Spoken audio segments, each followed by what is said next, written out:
शिवाय। भारत माता शिव शक्ति अवतार आज है 2 अप्रैल 2025। रिवाइज डेट है 20/9/1967। सर्विसेबल बच्चे बाप याद प्यार नंबरवार पुरुषार्थ अनुसार ही देते हैं। बहुत याद प्यार उनको देंगे जो सर्विस में हैं। दिल पर भी वही चढ़ते हैं जो सर्विस नहीं करते। वह दिल पर कैसे चढ़ेंगे अपने से पूछना है। हम दिल पर चढ़ा हुआ हूँ, माला का दाना बन सकता हूँ। गीत है महफिल में जल उठी शमा। रूहानी बाप रूहानी बच्चों को श्रीमत देते हैं। कब कोई की चलन अच्छी नहीं होती है तो माँ बाबा कहते हैं कि ईश्वर तुमको अच्छी मत दे। बेचारों को यह तो पता ही नहीं है कि ईश्वर सचमुच मत देते हैं। कब देते हैं? अब तुम बच्चों को तो ईश्वरीय मत मिल रही है, अर्थात रूहानी बाप रूहानी बच्चों को श्रेष्ठ मत दे रहे हैं, श्रेष्ठ बनने के लिए। अभी तुम समझते हो कि हम श्रेष्ठ ते श्रेष्ठ बन रहे हैं। बाप हमें कितनी ऊंच मत दे रहे हैं। हम उनकी ही मत पर चलकर मनुष्य से देवता बन रहे हैं। तो सिद्ध होता है कि मनुष्य को देवता बनाने वाला वो ही बाप है। सिख लोग भी कहते हैं मनुष्य से देवता किए करत ना लागी वार। तो जरूर मनुष्य से देवता बनाने की मत देते होंगे ना। उनकी महिमा भी गाते हैं एक ओंकार सतनाम करता पुरुष निर्भय। तुम सभी निर्भय हो जाते हो। अपने को आत्मा समझते हो ना। आत्मा को कोई भी भय नहीं रहता। बाप कहते हैं निर्भय बनो। डर व भय फिर भी किस बात का? यह तो शास्त्रों में कहानी लिख दी है कि लड़ाई हुई, मारने आदि की तो कोई बात ही नहीं है। तुमको कोई भय नहीं। तुम तो अपने घर पर बैठे भी बाबा की श्रीमत लेते रहते हो। अब श्रीमत किनकी कौन देते हैं? यह बातें गीता में है ही नहीं। अभी तुम बच्चे समझते हो। बाप कहते हैं कि तुम पतित बन गए हो। अभी पावन बनने लिए मामेकम याद करो। संगम युग का मेला है। पुरुषोत्तम बनने लिए बहुत आकर श्रीमत लेते हैं। इसको ही कहा जाता है ईश्वर के साथ बच्चों का मेला। ईश्वर भी निराकार तो बच्चे आत्माएं भी निराकार। हम आत्मा है, यह पक्की पक्की आदत डालनी है। जैसे खिलौनों को चाबी दी जाती है तो डांस करने लगता है, तो आत्मा भी इस शरीर रूपी खिलौनों की चाबी है। तुम हो चिल्ड्रन खिलौने। खिलौने को चाबी नहीं दी जाए तो काम का नहीं रहेगा, खड़ा हो जाएगा। आत्मा भी चैतन्य चाबी है और यह अविनाशी चैतन्य चाबी है।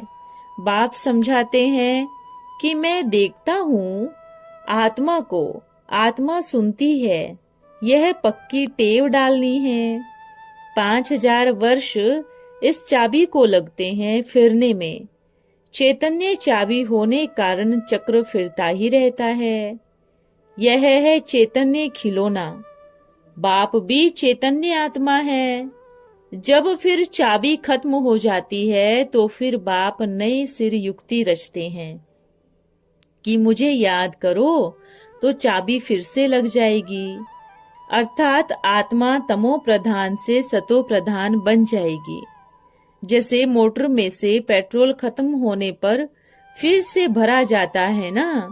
अब तुम्हारी आत्मा समझती है कि हमारे में पेट्रोल कैसे भरा जाएगा। बैटरी खाली होती है तो फिर से उसमें लाइट भरी जाती है ना। बैटरी खाली होती है माना ही कि लाइट खत्म हो जाती है। अब तुम्हारी आत्मा रूपी बैटरी भी भरती है। जितना याद करेंगे उतना उतना पावर बढ़ती जाएगी। 84 जन्मों का चक्र लगाकर बैटरी खाली हो गई है। सतो रजो तमो में आए हो। अब फिर बाप आया है चाबी देने अथवा बैटरी को भरने। पावर नहीं है तो मनुष्य कैसे बंदर मिसल बन जाते हैं। तो अब याद से बैटरी को भरना है। बाप कहते हैं कि मेरे साथ योग लगाओ। यह ज्ञान तो एक बाप देते हैं, सदगति दाता तो वो एक ही है। अभी तुम्हारी बैटरी पूरी भरती है, जो कि फिर पूरे 84 जन्म लेती है। जैसे ड्रामा में कठपुतलियां नाचती है ना, तुम आत्माएं भी वैसे ही कठपुतलियों के मिसल ऊपर से उतरते उतरते 5000 वर्ष में एकदम नीचे ही आ जाते हो। फिर बाप आकर ऊपर चढ़ाते हैं। बाप अर्थ समझाते हैं चढ़ती कला और उतरती कला का। 5000 वर्ष की बात है। तुम समझते हो कि श्रीमत से हमको चाबी मिल रही है, हम पूरे सतो प्रधान बन जाएंगे। फिर सारा पाठ रिपीट रहेगा। कितनी सहज बातें हैं समझने और समझाने की। फिर भी बाप कहते हैं समझते तो वो ही है जिन्होंने कि कल्प पहले भी समझा होगा। तुम कितना भी माथा मारो, जास्ती तो वो समझेंगे ही नहीं। बाप समझ तो सभी को एक ही देते हैं। कहाँ पर भी बैठे हो बाप को ही याद करना है। भले सामने ब्राह्मणी नहीं बैठी हो तो भी तो तुम बैठ सकते हो। पता है कि बाप की याद से ही हमारे तो विकर्म विनाश होंगे, तो उसी याद में बैठ जाना होता है। कोई को भी बिठाने की दरकार नहीं। खाते पीते स्नान आदि करते हुए बाप को याद करना है। थोड़ा समय के लिए दूसरा भी कोई सामने बैठ जाते हैं। ऐसे नहीं कि वो कोई तुमको याद करते हैं, नहीं। हर एक को अपने को ही मदद करनी है। ईश्वर ने मत दी है कि ऐसे ऐसे करो तो तुम्हारी दैवी बुद्धि बन जाएगी। यह टेम्पटेशन दी जाती है। श्रीमत तो सभी को देते ही रहते हैं। इतना तो जरूर है कि किनकी आत्मा ठंडी है, किनकी तेज है। पावरफुल के साथ योग नहीं लगता तो बैटरी भरती नहीं। बाप की श्रीमत नहीं मानते, योग लगता ही नहीं। तुम अभी फील तो करते हो ना कि हमारी बैटरी भरती जाती है। तमो प्रधान से सतो प्रधान जरूर बनना ही है। इस समय तुमको परमात्मा की श्रीमत मिल रही है। यह तो दुनिया बिल्कुल ही नहीं समझती। बाप कहते हैं कि मेरी इसी मत से तुम देवता बन जाते हो। इससे ऊंची चीज तो कोई भी हो नहीं सकती। वहां पर यह ज्ञान नहीं रहता। यह भी ड्रामा बना हुआ है। तुमको पुरुषोत्तम बनाने लिए बाप संगम युग पर ही आते हैं, जिसका ही फिर यादगार भक्ति मार्ग में बनाते ही आते हैं। दशहरा भी तो मानते ही है ना। जब बाप आता है तो ही दशहरा होता है। 5000 वर्ष बाद हर बातें रिपीट होती रहती है। तुम बच्चों को ही यह ईश्वरीय मत मिलती है, श्रीमत जिससे ही श्रेष्ठ बने हो। तुम्हारी आत्मा सतो प्रधान थी, वो उतरते उतरते तमो प्रधान भ्रष्ट बन जाती है। फिर बाप ही आकर ज्ञान और योग सिखलाकर सतो प्रधान बनाते हैं। बताते हैं कि तुम सीढ़ी से नीचे कैसे उतरे हो। तुम सो देवता थे, फिर सो क्षत्रिय, अब फिर शूद्र से तुम ब्राह्मण बने हो। यह ड्रामा चलता रहता है। इसकी आदि मध्य अंत को कोई जानते नहीं है। बाप ने समझाया है तो अभी तुमको स्मृति आई है। हम एक जन्म की कहानी तो सुना ही नहीं सकेंगे, लिखी भी नहीं जाती जो कि पढ़कर सुनाई जा सके। यह बाप बैठ समझाते हैं कि अब तुम सो ब्राह्मण बने हो, तुम्हें ही सो देवता बनना है। बाप ने समझाया है कि ब्राह्मण देवता क्षत्रिय तीनों ही धर्म में मैं ही स्थापन करता हूँ। अभी तुम्हारी बुद्धि में है कि हम बाप द्वारा ब्राह्मण वंशी बने हैं, फिर सूर्यवंशी चंद्रवंशी बनना है। जो जो नापास होते हैं तो चंद्रवंशी बन जाते हैं। किसमें नापास? योग में। ज्ञान तो बहुत ही सहज समझाया कि कैसे तुम 84 जन्मों का चक्र लगाते हो। मनुष्य तो 84 लाख कह देते हैं, तो कितना दूर चले गए हैं। कहते हैं भक्ति मार्ग के लिए कलयुग 40,000 वर्ष तक और भी चलना है। यहाँ पर तो तुम कहते हो कि अंत है। वो सब है मनुष्य मत, तुमको तो मिल रही है ईश्वरीय मत। ईश्वर तो आते ही हैं एक बार, तो उनकी मत भी एक बार ही मिलेगी ना। एक ही देवी देवता धर्म था, जरूर उनको उसके आगे ईश्वरीय मत मिली थी। वो तो हुआ संगम युग। बाप आकर दुनिया बदलते हैं। तुम अब बदल रहे हो। तुम कहेंगे कि हम कल्प कल्प बदलते आए हैं, बदलते ही रहेंगे। यह चैतन्य बैटरी है ना, वो तो है जड़। बच्चों को पता हुआ है कि हर 5000 वर्ष बाद बाप आते हैं, श्रेष्ठ ते श्रेष्ठ मत भी देते हैं। ऊंचे ते ऊंच भगवान की मत, ऊंचे ते ऊंच मत मिलती है, जिससे ही तुम ऊंचे ते ऊंच पद पाते हो। तुम्हारे पास जब भी कोई आते हैं तो तुम बोलो कि तुम ईश्वर की संतान हो ना। ईश्वर ही शिव बाबा है। शिव जयंती भी मनाते हैं। वो है भी सदगति दाता। उनकी ही ऊंच मत मिलती है। उनका अपना शरीर तो है नहीं, तो किन द्वारा मत देते हैं? तुम भी आत्मा हो तो इस शरीर द्वारा ही तो बातचीत करते हो ना। शरीर बिना तो आत्मा कुछ भी नहीं कर सकती। निराकार बाप भी फिर आवे कैसे? गायन भी है कि रथ पर आते हैं। फिर कोई ने क्या तो कोई ने क्या बैठ बनाया है। त्रिमूर्ति भी सूक्ष्म वतन में बैठ दिखाया है। बाप समझाते हैं सूक्ष्म वतन में तो कुछ होता नहीं। यह सब है साक्षात्कार की बातें। बाकी रचना तो सारी यहाँ ही है ना, तो रचता बाप को भी यहाँ आना पड़े। पतित दुनिया में ही आकर पावन बनना है। यहाँ बच्चों को डायरेक्ट पावन बना रहे हैं। समझते भी हैं, फिर भी ज्ञान बुद्धि में बैठता नहीं। कोई को समझा नहीं सकते। श्रीमत को उठाते ही नहीं तो श्रेष्ठ से श्रेष्ठ बन नहीं सकते। वहाँ का हो या प्रजा का हो, समझते ही नहीं, वे क्या पद पाएंगे।